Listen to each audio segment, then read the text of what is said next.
The United Nations is broke and the Muslims are suffering. It's because of Donald Trump. He refused to pay for the UN missions. The United Nations is the largest UN contributor. But Trump wasn't happy about it. He thinks the UN is draining American money and the UN doesn't really achieve any results. Then the other nations started to do the same. Money stopped flowing into the UN. The UN Secretary General Antonio Guterres had to write a letter and send it to member nations to let the world know the UN is running out of money. And soon it will collapse. They predict the UN will hit $0 in July 2026. But they are turning off escalators in the UN Geneva headquarters to save money. Rumor is they are even turning off heaters to keep things running at the UN. Of course, the UN has had this kind of crisis in the past, but the Secretary General warns us this is categorically different.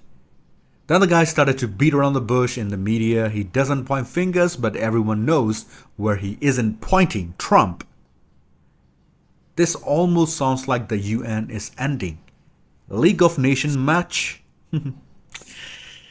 But how does it affect the Muslims? Well, yeah, here's how. If the UN runs out of cash, food programs and health programs will stop. These programs mostly spend their money on the Middle East and the Muslim countries. This is not even the worst they are going to suffer, but Trump's refusing to pay the UN. Trump's only interested in making his own United Nations. It's called the Board of Peace.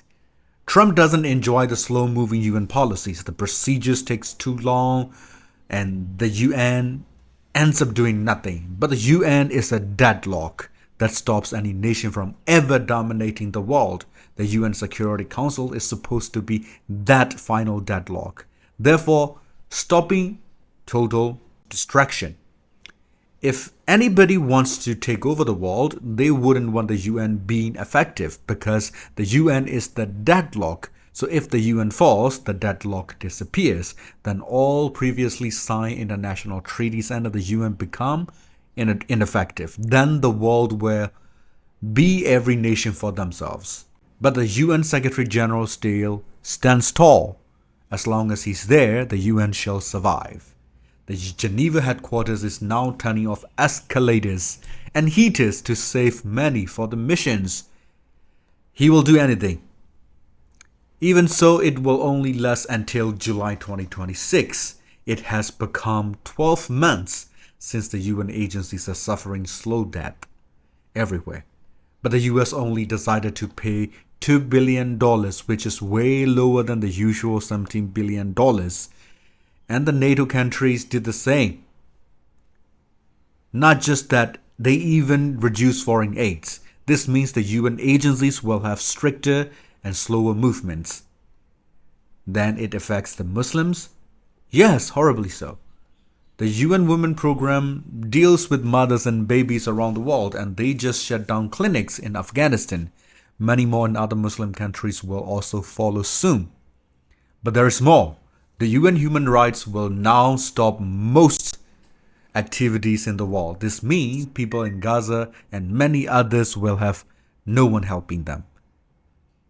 Then more crimes against humanity may appear. All of this seems like the end of an era. One of the only things the UN does effectively is providing food and shelter for the refugees. But the UN cannot even do that properly anymore now. They had to cut rations for the refugees. Then who will help these people? Trump's not so sure about that. He is keen on making the Board of Peace more productive than the UN. But we're not so sure about this Board of Peace idea. The last time a world government took a dive, a world war happened.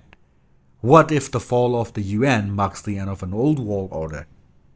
I wonder how many people will suffer during this transition period. Can the UN truly be able to survive longer than 2030?